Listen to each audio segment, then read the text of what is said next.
전능하사 천지를 만드신 하나님 아버지를 내가 믿사오며 그 외아들 우리 주 예수 그리스도를 믿사오니 이는 성령으로 잉태하사 동정녀 마리아에게 나시고 본디오 빌라도에게 고난을 받으사 십자가에 못 박혀 죽으시고 장사한 지 사흘 만에 죽은 자 가운데서 다시 살아나시며 하늘에 오르사 전능하신 하나님 우편에 앉아 계시다가 저리로서 산자와 죽은 자를 심판하러 오시리라.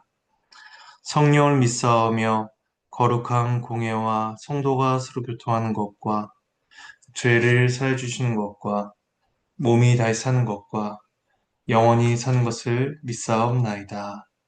아멘. 찬송가 365장 찬송하시겠습니다.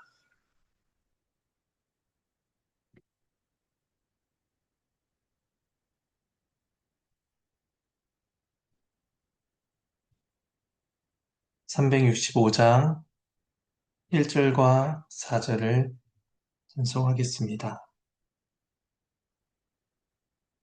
죄송합니다. 마음속에 근심 있는 사람 주 예수 앞에 달래어라. 슬픈 마음 있을 때라도 주 예수께 아뢰라.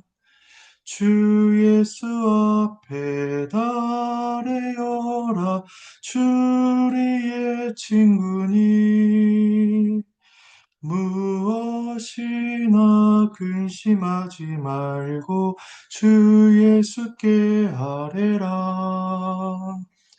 죽음 앞에 겁을 내는 자여 주 예수 앞에 달래어라. 하늘나라 바라보는 자여 주 예수께 아뢰라.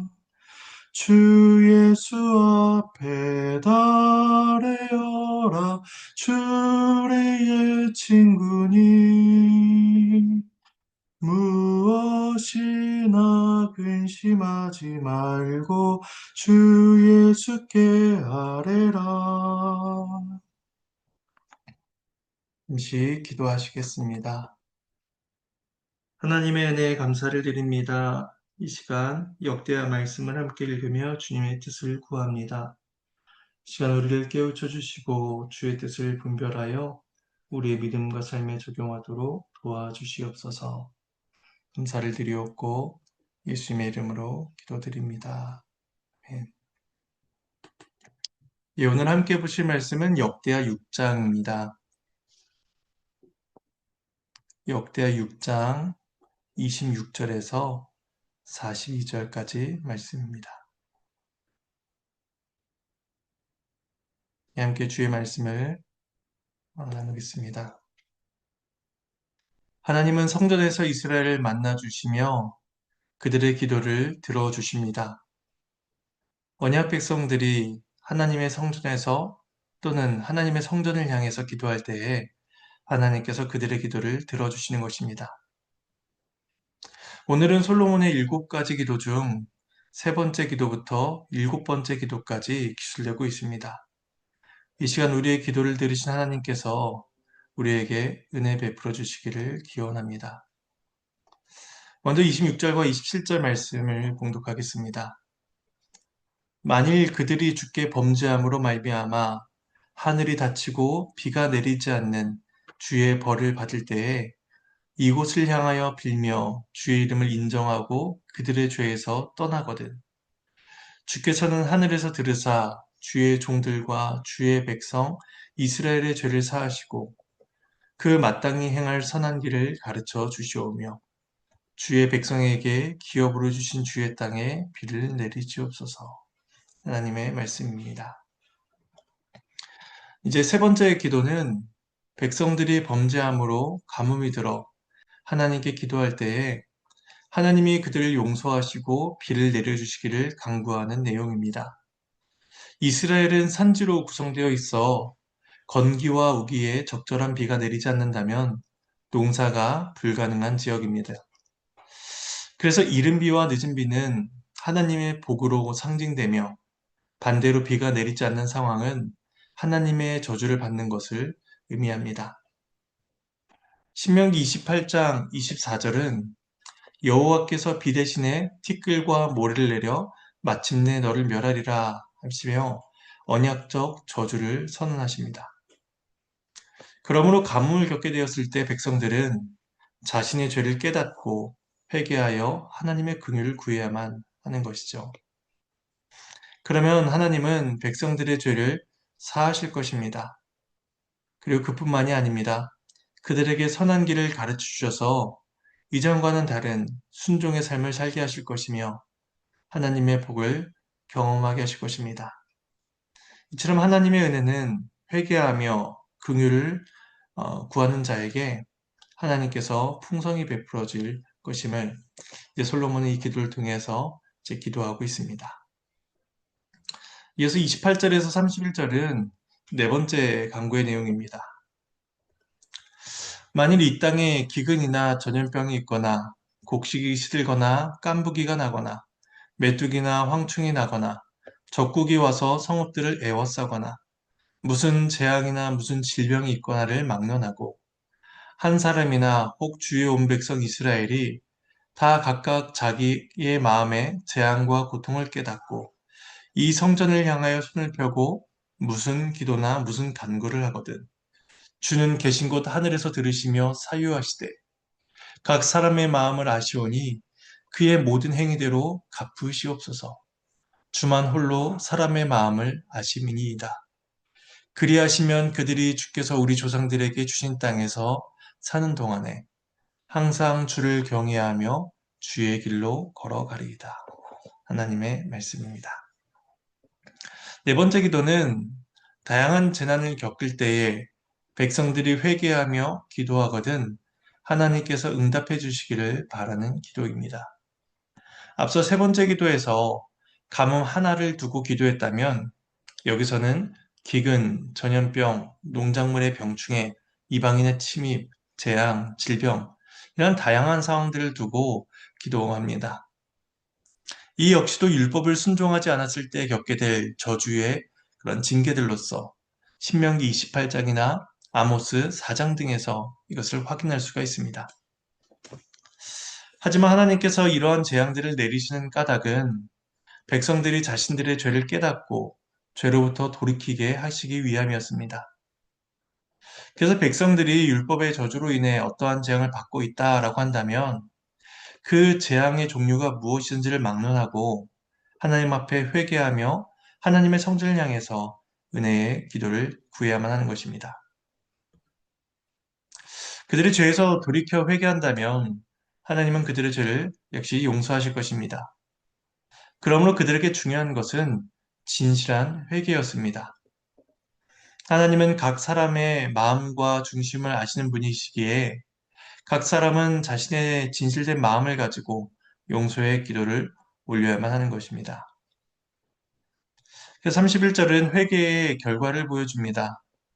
회개하고 또 하나님의 사유하심을 받은 자들은 이제 항상 주를 경외하며 주의 길로 걸어가게 되는 그런 은혜를 경험하게 되는 것입니다. 이때 회개하면 재앙을 거두시겠다라고 그 말씀을 하지 아니하십니다. 왜냐하면 재앙 자체에 하나님의 목적이 있지 않기 때문입니다. 하나님은 언제나 언약 백성을 마음에 두고 계시며 그들의 구원과 그들의 거룩에 관심을 두고 계십니다. 그래서 그들이 하나님을 경외하고 주의 뜻을 따라 살아갈 수 있도록 변화시켜 주신다라는 말씀이 이어지고 있는 것입니다. 솔로몬은 백성들이 성전에 계신 하나님께 기도할 때 이러한 은혜가 자신들에게 베풀어지기를 간구합니다. 이어 32절에서 33절은 다섯 번째 기도로서 이방인의 기도를 응답해 주시기를 구하고 있습니다. 말씀을 공독합니다. 주의 백성 이스라엘에 속하지 않은 이방인에게 대하여도 그들이 주의 큰 이름과 능한 손과 표심팔을 위하여 먼 지방에서 와서 이 성전을 향하여 기도하거든. 주는 계신 곳 하늘에서 들으시고 모든 이방인이 주께 부르짖는 대로 이루사 땅의 만민이 주의 이름을 알고 주의 백성 이스라엘처럼 경외하게 하시오며 또 내가 건축한 이 성전을 주의 이름으로 일컫는 줄을 알게 하옵소서. 하나님의 말씀입니다. 다른 기도들은 모두 이스라엘 백성들을 위한 기도이지만 이 기도는 이방인들을 위한 기도입니다. 이방인들도 이스라엘처럼 하나님의 큰 이름과 전능하심을 경험하고 그로 인해 하나님을 경외한 자들이 되게 해달라라는 것입니다. 하나님은 이스라엘만의 하나님이 아니십니다. 온 세상의 왕이시고 온 민족의 주권자이십니다. 이미 구약 성경에서 이방인들이 언약 백성 안으로 들어오게 된 경우를 우리는 잘 알고 있습니다. 그와 같이 솔로몬은 이방인들이 성전을 향해 나와 하나님께 경배하고 기도하게 되기를 소망합니다. 그리고 그들이 기도할 때에 하나님께서 그 기도에 응답해 주심으로써 더욱더 그들이 하나님을 경외할 수 있기를 바라고 있는 것입니다. 결국 이 기도 속에서 솔로몬이 바라는 바는 하나님께 합당한 영광이 올려지기를 바란다라고 할 수가 있습니다. 유대인뿐만 아니라 이방인들까지도 하나님께 영광을 돌리고 하나님께서 온 민족의 경외를 받으시기에 마땅하다라는 것입니다. 시편에서도 이방인들이 하나님을 경배할 것을 고백하고 있습니다. 시편 22편 27절에 이렇게 말씀합니다. 땅의 모든 끝이 여호와를 기억하고 돌아오며 모든 나라의 모든 족속이 주의 앞에 예배하리니 나라는 여호와의 것이요 여호와는 모든 나라의 주제심이로다. 이처럼 이방인들이 주 앞에 예배와 모든 영광을 모든 주제권을 주 앞에 올릴 때에 주님의 성전이 이제 주의 이름으로 일컬어지는 그 주님의 성전이 더욱더 그 영광을 그 의미를 드러내게 된다는 것입니다. 이어서 34절과 35절은 여섯 번째 기도로서 이스라엘이 전쟁할 때에 기도할 때에 응답해 주시기를 바라고 있습니다. 말씀을 봉독합니다. 주의 백성이 그 적국과 더불어 싸우고자 하여 주께서 보내신 길로 나갈 때에 그들이 주께서 택하신 이 성과 내가 주의 이름을 위하여 건축한 성전 있는 쪽을 향하여 주께 기도하거든. 주는 하늘에서 그들의 기도와 간구를 들으시고 그들의 일을 돌보시옵소서. 하나님의 말씀입니다. 이스라엘은 많은 적들과 전쟁을 해야 했습니다. 특히 하나님의 뜻에 따라 하나님을 대적하는 악의 무리를 징벌해야 하는 일들이 있었습니다. 그래서 32절에 주께서 보내신 길로 나갈 때에 라는 그 말씀이 이제 이 사실을 잘 보여줍니다. 하나님의 뜻에 따라 순종하여 하나님의 전쟁을 하게 됩니다. 일반적으로 전쟁이란 것은 국가의 존망이 달린 중요한 일이기 때문에 그 전쟁에 매우 열심히 온 힘을 다하여 참여하지만 특별히 주께서 보내신 이 전쟁의 길은 하나님의 공의와 살아계심을 드러내는 일이 되어야만 합니다. 그러므로 그들은 전쟁을 앞두고 하나님께 기도해야 하며 전쟁의 승리만이 아니라 하나님의 능력과 주권이 분명히 나타나기를 바라게 될 것입니다. 훗날 이스라엘이 하나님이 아닌 이방 군대를 의지하다가 이제 그 나라가 멸망하게 된 역사를 우리가 생각해 보게 된다면 이 기도가 매우 중요하다라는 사실을 우리는 확인하게 됩니다. 이어서 36절에서 39절은 마지막 일곱 번째 기도로서 포로 생활에서의 기도를 응답해 달라라고 하는 간구입니다. 말씀을 봉독하겠습니다. 주께 범죄하지 아니한 사람이 없사오니 그들이 주께 범죄함으로 주께서 그들에게 진노하사 그들을 적국에게 넘기심에 적국이 그들을 사로잡아 땅의 원근을 막론하고 끌고 간 후에 그들이 사로잡혀간 땅에서 스스로 깨닫고 그들을 사로잡은 자들의 땅에서 돌이켜 주께 간구하기를 우리가 범죄하여 패역을 행하며 악을 행하였나이다 하며 자기들을 사로잡아간 적국의 땅에서 온 마음과 온 뜻으로 주께 돌아와서 주께서 그들의 조상들에게 주신 땅과 주께서 택하신 성과 내가 주의 이름을 위하여 건축한 성전 있는 쪽을 향하여 기도하거든. 주는 계신 곳 하늘에서 그들의 기도와 간구를 들으시고 그들의 일을 돌보시오며 주께 범죄한 주의 백성을 용서하옵소서. 하나님의 말씀입니다. 이제 이 기도는 앞서 24절에서 나온 기도보다 훨씬 심각한 상황입니다.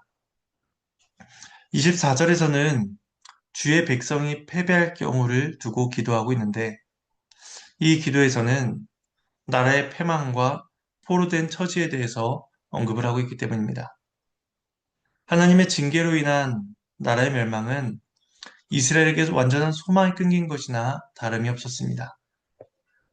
그런데 그런 상황에서도 모든 소망이 끊긴 것과 같은 상황에서도 하나님의 긍휼을 구하며 기도한다면 외면치 마시고 구원해 달라라고 솔로몬은 기도합니다. 그러니까 먼저 솔로몬은 간구하기를 주께 범죄하지 않는 사람이 없다며 인간 본성의 근본적인 상황을 주 앞에 아뢰입니다. 모든 사람이 범죄할 수밖에 없는 그런 연약함과 한계, 죄의 본성을 가지고 있기 때문에 심판을 받기에 마땅하다는 것입니다. 하지만 인간의 죄성이 핑계가 될 수는 없는 법입니다. 솔로몬은 심판의 이유가 전적으로 자신들의 불순종에 있음을 강조하면서 그럼에도 그들이 회개하고 돌이켜 그 징계를 받아 포로드 생활을 하는 그 먼 곳에서라도 기도한다면 하나님께서 그들의 기도를 들어주시기를 기도하고 있는 것입니다. 이처럼 나라가 멸망했는데도 하나님께 기도한다라는 것은 또 하나님의 임재와 궁유를 상징하는 성전을 향해 기도한다는 것은 그 나라의 멸망이 하나님의 능력의 약함 때문이 아니라 이스라엘의 악함 때문이다라는 사실을 인정하는 태도입니다. 따라서 그들은 하나님만이 유일하시며 그들을 용서하시고 구원하실 수 있다라는 사실을 기억하며 그 믿음의 태도로서 주 앞에 기도해야 하는 것입니다. 이것이 회개한 자에게서 나타나는 마땅한 모습이기 때문에 그렇게 기도할 때에 하나님께서는 응답해 주실 것입니다. 마지막 40절에서 42절은 기도의 결론부입니다. 말씀을 봉독합니다. 나의 하나님이여 이제 이곳에서 하는 기도에 눈을 대시고 귀를 기울이소서. 여호와 하나님이여 일어나 들어가사 주의 능력과 괴와 함께 주의 평안한 처소에 계시옵소서. 여호와 하나님이여 원하옵건대 주의 제사장들에게 구원을 입게 하시고 또 주의 성도들에게 은혜를 기뻐하게 하옵소서. 여호와 하나님이여 주의 기름 부음 받은 자에게서 얼굴을 돌리지 마시옵고 주의 종 다윗에게 베푸시는 종을 기억하옵소서 하였더라. 하나님의 말씀입니다. 솔로몬은 성전에서 드리는 기도에 눈을 대시고 귀를 기울여 달라라고 간구하면서 이제 기도를 마무리합니다. 근데 이제 41절에서 42절 두 절은 시편 132편 8절에서 10절을 인용하여 말씀하는 것입니다. 시편 132편은 하나님이 거하실 장소를 찾으시는 것과 또 언약궤가 예루살렘으로 옮겨지게 된 것, 또 하나님 다윗을 선택하신 하나님에 대해서 말씀을 하고 있습니다.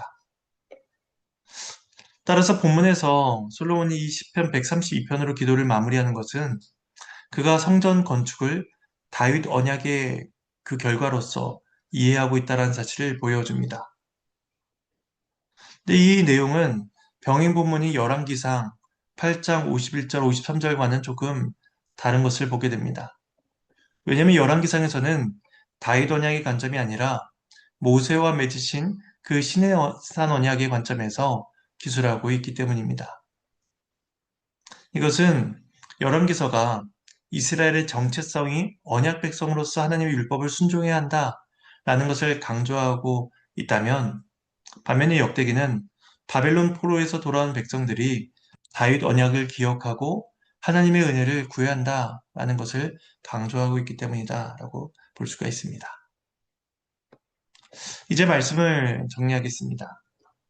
오늘 말씀은 우리에게 기도할 것을 가르쳐 주십니다.